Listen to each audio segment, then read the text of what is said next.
திருப்பாவை ஸ்ரீ ஆண்டாள் பாசுரம் 21.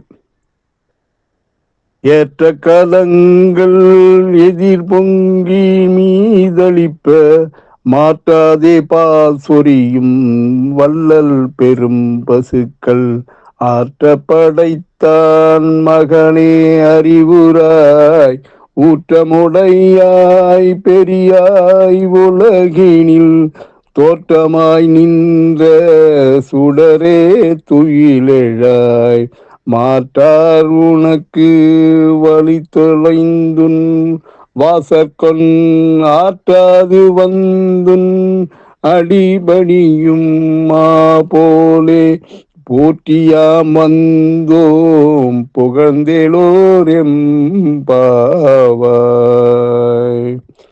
இந்த பாடலின் பொருள்: கறக்கும் நேரமெல்லாம் பாத்திரங்கள் நிரம்பி வழியும் வகையில் பாலை சுரக்கும் வள்ளல் தன்மை கொண்ட பசுக்களுக்கு உரிமையாளரான நந்தகோபனின் மகனே கண்ணனே, நீ எழுவாயாக. வேதங்களால் போற்றப்படும் வலிமையானவனே, அந்த வேதங்களாலும் அறிய முடியாத பெரியவனே, உலகிற்கே ஒளிகாட்டும் சுடரே, துயில் எழுவாயாக. உன்னை எதிர்த்தவர்களெல்லாம் வலிமை இழந்து உன் வாசலில் உன் பாதத்தில் விழ காத்து கிடப்பது போல நாங்களும் உன் திருவடியை புகழ்ந்து பாட காத்திருக்கிறோம். எங்கள் வேண்டுகோளை ஏற்பாயாக என்கிறார் ஆயர்குல பெண்களோடு ஆண்டாலும் சேர்ந்து.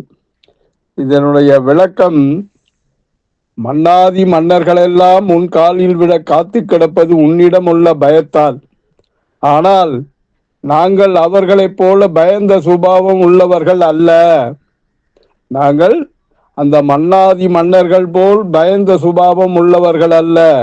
நாங்கள் வா என்று அழைத்தால் நீ வந்தாக வேண்டும். வர மறுத்தால் உன்னை எங்கள் அன்பெனும் கயிறால் கட்டி போட்டு விடுவோம்.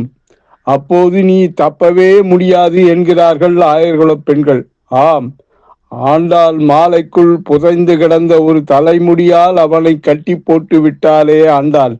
அந்த ரங்கநாதன் அவளிடம் வசமாக சிக்கிக் கொண்டானே.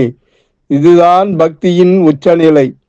பகவானிடம் நம்மை அர்ப்பணித்து விட்டால் அவன் நம்மிடமிருந்து தப்பி ஓடவே முடியாது என்பது இந்த பாடலின் உட்கருத்தாக அமைந்துள்ளது. மீண்டும் நாளைய பாசுரத்தில் சந்திப்போமா? அன்புடன் எம் தணிகானந்தம், சேந்தமங்கலம். வணக்கம்.